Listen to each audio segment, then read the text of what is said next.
Bonjour à tous et bienvenue sur mon quatrième partage qui est le partage thématique. Donc dans celui-ci, je vais vous présenter l'ouvrage Thinking Fast and Slow qui est lié à la thématique du bonheur.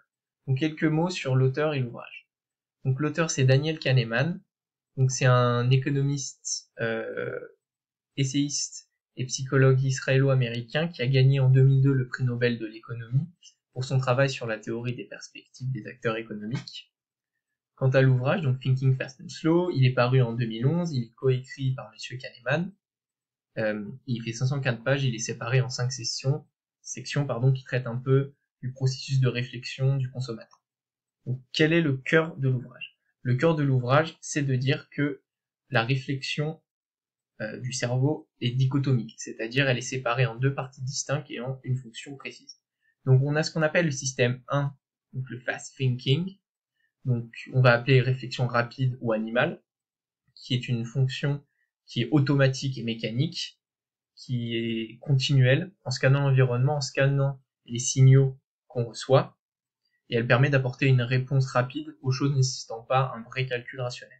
Ensuite, on a le système 2, qui est le slow thinking, donc là, ce qu'on va qualifier du coup de calcul rationnel, qui prend beaucoup plus de temps, qui prend le temps de classifier, de faire une réflexion complexe sur les signaux et les choses, et les idées, afin d'apporter une réponse cohérente et pertinente.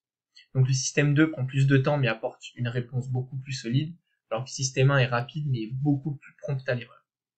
Il ne faut pas opposer ces deux pensées, il faut voir qu'elles se complètent. Pourquoi? Parce que le cerveau est saturé de signaux, d'informations, de toutes choses, et du coup il est incapable seul de tout traiter. Du coup il met en marche le système 1 pour qu'il se délester de réflexion et ensuite mettre une grande capacité cérébrale pour le calcul rationnel, donc pour les calculs nécessitant vraiment une grande réflexion, ou des calculs que le système 1 a considéré qu'il est incapable de gérer, qui se révèlent plus compliqués que prévu. Donc pour lutter contre la saturation, c'est donc le procédé que je viens de parler, le procédé heuristique. Donc comment ça fonctionne? Grossièrement, la réflexion 1 utilise des courts-circuits et des raccourcis afin d'accélérer le processus et d'apporter une réponse rapide qui ne nécessitera pas un investissement conscient de soi. Mais faire ça, vu qu'on prend pas le temps de faire les choses, ça amène à des biais et des erreurs, et ça peut aussi amener un excès de confiance en soi et en ses capacités. Donc on va voir ces deux points. Donc d'abord, les biais et les erreurs. Vu qu'on a une réflexion rapide, comme je vous disais, on a un mauvais traitement de l'information, de son poids, de ses qualités, sa répartition, et du coup on peut être amené à avoir des poids inconsidérés entre les informations et du coup être biaisé. Donc je vais vous montrer un des biais possibles, donc c'est l'ancrage. Le biais de l'ancrage, c'est quand on attribue un poids prépondérant à une information, soit parce qu'on a l'impression qu'elle est plus importante que les autres, ou c'est parce que c'est la première qu'on a eue et qui a été notre base de réflexion. Donc par exemple, dans le schéma qu'on voit ici, on voit un personnage qui peut acheter un mug à 300$, ou qui peut acheter un mug de meilleure qualité à 1000$, et qui est en réduction à 300$. Donc il se dit, ça fait beaucoup de réduction et donc d'argent gratuit. Donc peut-être que c'est un mug de meilleure qualité, mais dans tous les cas, l'acteur économique va payer 300$. Donc si ce mug n'avait pas été en réduction, il l'aurait pas pris, il aurait pris l'autre à 300$. Donc dans tous les cas, il a peut-être un mug de meilleure qualité, mais il reste qui paye 300$ dans tous les cas.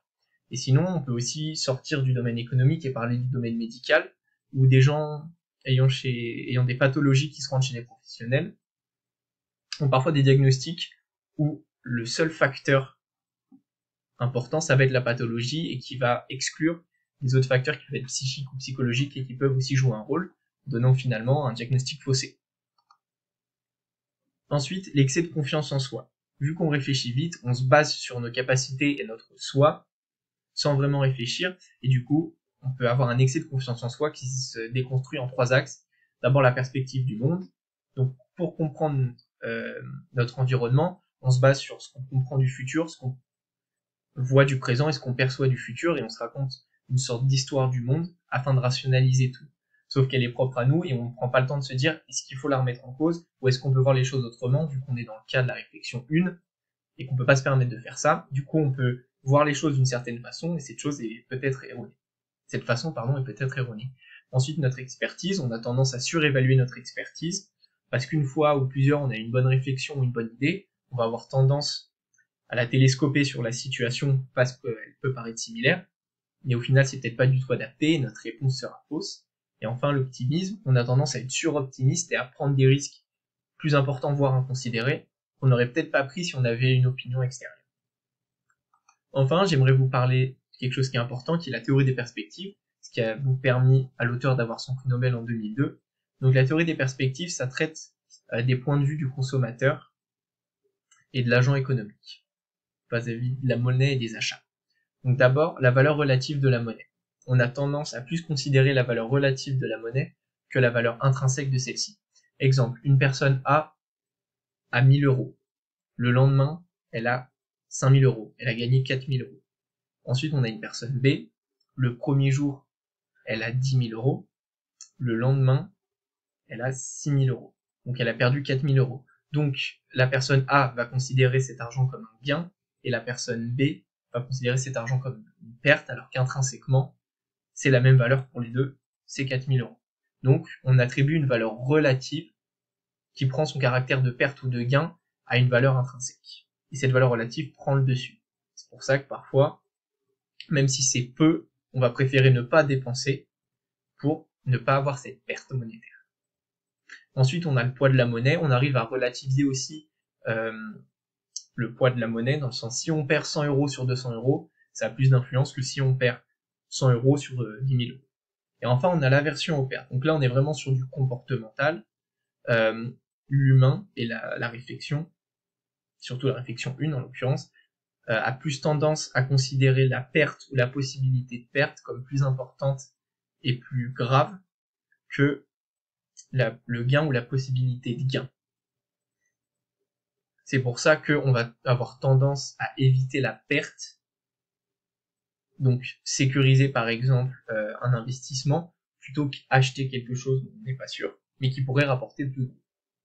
Donc c'est aussi dans notre fonctionnement général, on a plus tendance à éviter les risques et la douleur, que plutôt de prendre des risques ou de se mettre en situation un peu plus compliquée, même si finalement à la fin, on peut avoir une satisfaction personnelle ou un retour qui est bien plus important. Voilà, j'espère que ma présentation vous a plu. Bonne soirée, au revoir.